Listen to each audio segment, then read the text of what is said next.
आजको यो भिडियो चाहिँ आइओ इन्ट्रान्स इक्जाम दिँदै गर्दाखेरि टाइम कसरी म्यानेजमेन्ट गर्ने अनि त्यसमा हाम्रो जुन एउटा जम्मा A4 साइजको पेपर त्यहाँ हुन्छ आइओ इन्ट्रान्समा त्यसको प्रोपर युज चाहिँ कसरी गर्न सकिन्छ पेपर सक्यो भने थप्न पाइन्न है त्यो कुरा ख्याल राखेर त्यो कसरी गर्ने भन्ने बारेमा भन्नेछु। यो सबै कुरा भन्नुभन्दा अगाडि आइओ इन्ट्रान्स इक्जाम हलको माहौल कस्तो हुन्छ त्यो भनौँ न त। तपाईँ यो आइओ इन्ट्रान्सको इक्जाम हल भएन अनि त्यहाँबाट इक्जाम हलमा इन्टर गरिसकेपछि यहाँ क्लासभित्र अगाडि तपाईँको ब्यागहरू सबै राख्नुपर्ने भयो होइन। त्यस्तै गरी यो बिचमा चाहिँ यस्तरी कम्प्युटर राखेको सिटहरू हुन्छ। यहाँनिर एउटा कम्प्युटर हुने भयो, यसको बिचमा यस्तो सपोर्ट राखेको हुन्छ यताउतिको देख्न नमिलोस् भनेर। अनि त्यसपछि अर्को सिट हुने भयो। त्यस्तै गरी यहाँनिर यताउति हेर्न नमिलेर राम्ररी मिलाएर राखेको हुन्छ। अनि यो दुईतिर यस्तरी सिट हुन्छ अनि तपाईँ यतापट्टि सिटमा बस्नुहुन्छ। यस्तै खालको थियो त मैले इक्जाम दिएको ठाउँ चाहिँ। अनि त्यस पछाडि यो त इक्जाम सिटहरू यस्तो हुन्छ भन्ने बारेमा भएन। अनि दोस्रो कुरा यहाँनिर तपाईँको कम्प्युटर स्क्रिनमा के हुन्छ त्यो कुराको पनि डिटेल दिउँ होइन। यो तपाईँको कम्प्युटर स्क्रिन भयो, त्यहाँनिर किबोर्डहरू युज गर्नु पाइँदैन भन्ने बारेमा पहिला भन्नु पर्ला।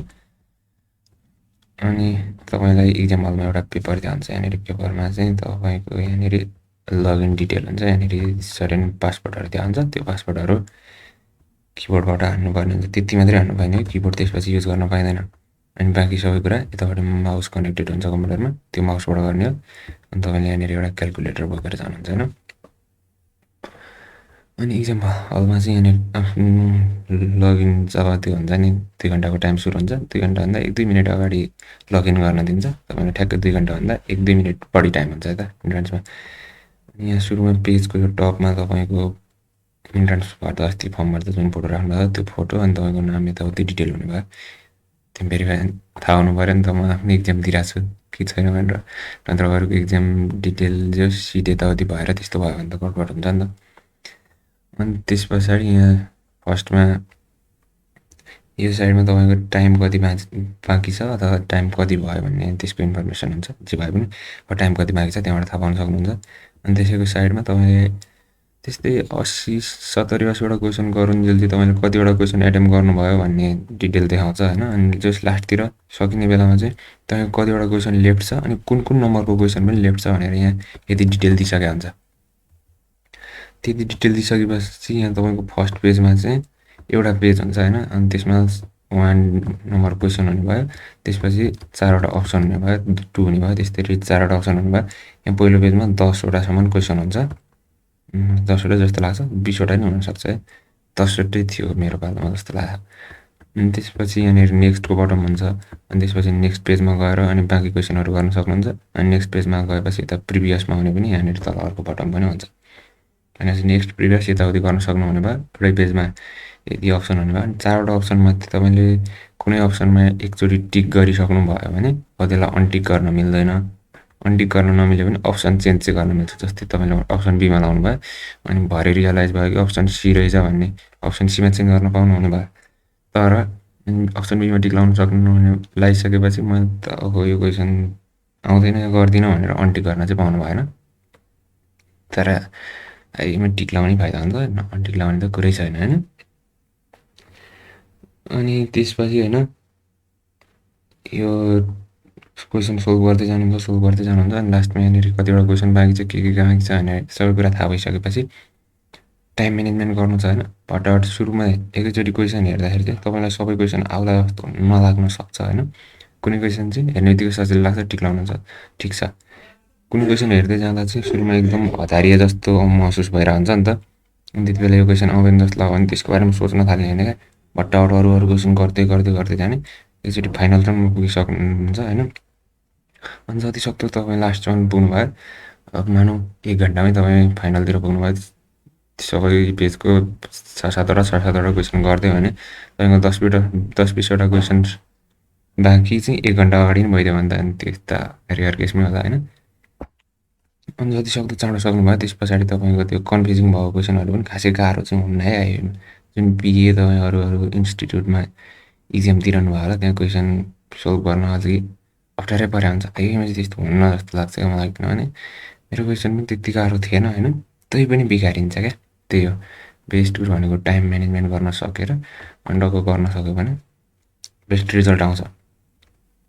अनि जुन टाइम लाग्छ जस्तो छ नि त्यो पनि नगरिदिनुहोस् क्या। एउटा क्वेसन त्यो गर्ने क्रममा यदि भरे 3-4वटा क्वेसन छुट्यो भने त तपाईँलाई घाटाको कुरा हो नि त। त्यो टाइम खाने क्वेसनको सट्टा अरू 3-4वटा मिलाउनु भयो अथवा सोल्भ गर्नुभयो भने तपाईँको लागि फाइदा हुन्छ। अनि सकेसम्म कन्सेप्चुअल क्वेसनहरू सुरुमा गर्नुहोस् अनि हल्का टाइम लाग्ने क्वेसनहरूलाई लास्टमा छोडिदिनुहोस् होइन त। अब यो छोड्दै जाने कुरामा चाहिँ फेरि एउटा पेजको जम्मा मलाई एउटा मात्रै क्वेसन आउने रहेछ। अब त्यसपछि नेक्स्टमा जान्छु, नेक्स्टमा त्यस्तो चाहिँ गर्ने होइन। कम्तीमा त्यसमा आधाभन्दा बढी क्वेसन त सोल्भ गरेर आउनु पऱ्यो नि त, सजिलो खालको। त्यो हिसाबले चाहिँ अगाडि बढ्नु होला। अनि त्यसलाई तपाईँ आफै पनि बुझिहाल्नुहुन्छ होइन। अनि टाइम म्यानेजमेन्टको बारेमा मैले यति भने होइन। सकेसम्म अब ट्रिकहरू सिक्नु पऱ्यो छोटो टाइममा सोल्भ गर्न त होइन। त्यहाँ अतालिएर चाहिँ टाइम नजाओस् भन्नको लागि यति इन्फर्मेसन दिन खोजेँ मैले चाहिँ। अब पेपरको कुराहरूमा तपाईँको पेपर यस्तो हुन्छ। अनि अघि मैले भने यहाँनिर माथि चाहिँ तपाईँको नाम यताउति अनि सुरुमा त्यो पेजमा लगइन गर्नको लागि लगइन इन्फर्मेसन हुन्छ, जुन चाहिँ तपाईँले किबोर्डको युज गरेर इन्टर गर्नुहुन्छ। बाँकीमा तपाईँले किबोर्ड युज गर्न पाउनुहुन्न। अनि त्यसपछि अब जम्मा यति एउटा पेपर हुन्छ, पेपर थप्न पाइँदैन भन्ने सबैलाई थाहा नै होला जस्तो लाग्छ है। यो कुरा सबैलाई थाहा नै छ। थप्न नपाइसकेपछि त सकेसम्म पेपर कम युज गर्नुपर्ने हो नि त। मेरो केसमा त मेरो यो फ्रन्ट साइड मात्रै युज भएको थियो क्या। मैले यसलाई 4 भागमा लगाएर फर्स्ट हाफ चाहिँ म्याथको लागि, सेकेन्ड हाफ फिजिक्सको लागि, अनि थर्ड हाफ र फोर्थ हाफ केमिस्ट्री र इङ्ग्लिसको लागि भनेर राखेर केमिस्ट्री इङ्ग्लिसलाई युज हुने कुरै भएन। म्याथको धेरै जसो क्यालकुलेटर ट्रिकबाट सोल्भ गर्दाखेरि पनि यता साइडमा एउटा option A, option B, option C, option D राख्यो। अनि हरेक क्वेसनको लागि अप्सन एको त्यो भ्यालुहरू राख्नुपर्ने केसमा तिनीहरू राख्दै गयो। अनि त्यसपछि म्याथकोले यो फर्स्ट हाफै भरिएन, फिजिक्सको पनि यतै गर्दा यतिमै भरिएको थियो मेरो चाहिँ। तर तपाईँको केसमा नहुनसक्छ, रफ गर्ने बानी हुन्छ नि त। मेरो चाहिँ सकेसम्म कम गर्ने बानी छ क्या। रफ गर्ने बानी छ भने चाहिँ अनि कसैले भनिरहेको हुन्छन् दाइ म त पेन्सिल लिएर जाने हो होइन, अनि पेन्सिल इरेजर लिएर जान्छु, अनि एकचोटि गर्छु, अनि त्यसपछि फेरि मेट्छु, अनि यताउति। त्यो गर्दाखेरि त तपाईँले भ्याउनै हुन्न। ल पेपरको युज त गर्न पाउनुहुन्छ भयो, जतिचोटि पनि गर्न पाउनुभयो भने मेट्दै टाइम म्यानेजमेन्ट 2 घन्टामा कति लेख्नुहुन्छ र? एन्सर ठिक लगाउनु पनि पर्ने छ। अनि धेरै जसो क्वेसन लजिकल क्वेसन हुन्छ, रफ गर्नै नपर्ने हुन्छ आइओईमा होइन। अनि त्यसको लागि पेन्सिल लाने सोच्नु भएको अनि एकदम धेरै नै लेख्नुहुन्छ भने म चाहिँ के सजेस्ट गर्छु भने एउटा फेन्ट लेख्ने कि डार्क नलेख्ने खालको पेन लिएर जानुहोस् होइन। अनि सानो अक्षरमा लेख्नुहोस्, आफूले मात्रै बुझ्ने गरी। यता ह्यान्ड राइटिङको त मार्क्स हुन्न नि त यहाँ। अनि आफूले मात्रै बुझ्ने गरी लेख्नुहोस्। अनि त्यसको लागि त्यसरी पेपर म्यानेज हुन्छ भने त्यो बेस्ट हुन्छ होइन। यदि त्यसरी पेपरले पुगिराखेन अहिले पनि पेपर युज गर्न ट्राई गरिराख्नुहोस् है। अनि एउटा A4 साइजको अगाडि पछाडि जस्तै एउटा तपाईँको कापी हुन्छ नि, त्यसको अगाडि पछाडिको दुईपट्टि भरेर त्योभन्दा बढी लागिरहेको तपाईँलाई अहिले भने सोच्नुपर्ने हुन्छ। अनि त्यस्तो फेन्ट पेनले लेख्न ट्राई गर्नुहोस्। त्यसले भएन भने चाहिँ मैले सोचेको आज होइन एउटा फेन्ट पेन्सिल युज गर्नुहोस् होइन। अनि हाम्रो यता इन्जिनियरिङ ड्रइङमा युज गर्नुपर्ने हुन्छ एउटा 4H पेन्सिल। त्यसले चाहिँ प्रोजेक्सन लाइन सानो एकदम पातलो लेखिदिन्छ होइन। अनि त्यसपछि भरे हाम्रो डिटेल ड्रइङ त्यसको फाइनल एन्सर जति जुन पार्ट हुन्छ त्यसलाई चाहिँ डार्क पेन्सिल यसरी हामीले ड्रइङ गर्छौँ। अनि तपाईँको केसमा त्यही गर्दा हुन्छ क्या। त्यो सुरुमा फेन्ट पेन्सिलले यसरी लेख्नुहोस्, रफ भरिन्छ होइन। त्यसपछि अर्को चाहिँ डार्क पेन बोकेर जानुहोस् होइन। अनि त्यो फेन्ट पेन्सिलले लेखेको कुरा त एकदम सानो अक्षरमा हुन्छ, अनि त्यो माथि डार्कले लेख्दा पनि पछिको रफ पनि तपाईँले आफूले बुझ्नुहुन्छ नि त। अनि त्यो भयो भने के हुन्छ, सजिलो हुन्छ नि त। पेपर एउटा A4 पेपर दिएको तपाईँले 2टा A4 पेपर दिएको जसरी युज गर्न सक्नुहुने भयो होइन। एउटा त्यसरी युज गर्न सकिन्छ। अनि पेपरै नपुग्ने केस छ भने म्याथमेटिक्सको हरेक कुराहरू जस्तै क्यालकुलेसनहरू हुन्छ नि, क्यालकुलेटरबाट प्रायः कपी नगर्दा नै हुन्छ होइन। त्यतिकै दिमागमा टक्क मेमोराइज भइरहेको हुन्छ।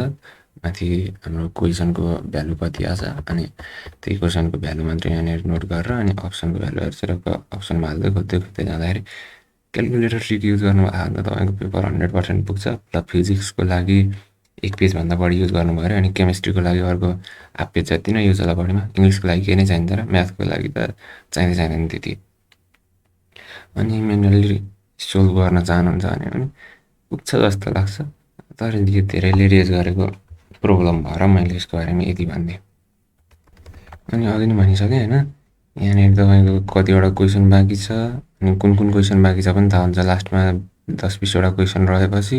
अनि टाइम कति बाँकी छ यताउति सबै कुरा त्यहाँ राम्ररी देखाएको हुन्छ। अनि एउटा पेजबाट अर्को पेजमा स्विच गर्दै आउन पनि एकदम सजिलो हुन्छ। यसको इक्जाम दिने सफ्टवेयर चाहिँ एकदम जति बेस्ट बन्न सक्थ्यो त्यति बेस्ट बनाएको छ क्या। त्यही भएर तपाईँले त्यसमा केही चिन्ता लिनु पर्दैन। जस्तै अब यो क्वेसन छोड्दै गयो भने त अनि पछि कुन क्वेसन छोडेको गाह्रो हुन्छ नि त दाइ भनिरहनु भएको थियो। एउटा टाइम म्यानेजमेन्टको बारेमा अहिले धेरै क्वेसन आइरहेको थियो क्या हिजोदेखि। अनि त्यही भएर यो भिडियो बनाइरहेको छु। ढुक्क हुनुहोस्, राम्ररी तयारी गरेर जानुहोस् होइन। इक्जाम हलमा तपाईँको लागि एकदम अनुकूल वातावरण हुनेछ। मैले आजको भिडियोमा यति नै भन्न चाहेँ। आजको भिडियोमा यति नै थियो। भिडियो मन परेछ भने लाइक गरिदिनुहोस्, च्यानललाई सब्सक्राइब गरिदिनुहोस्।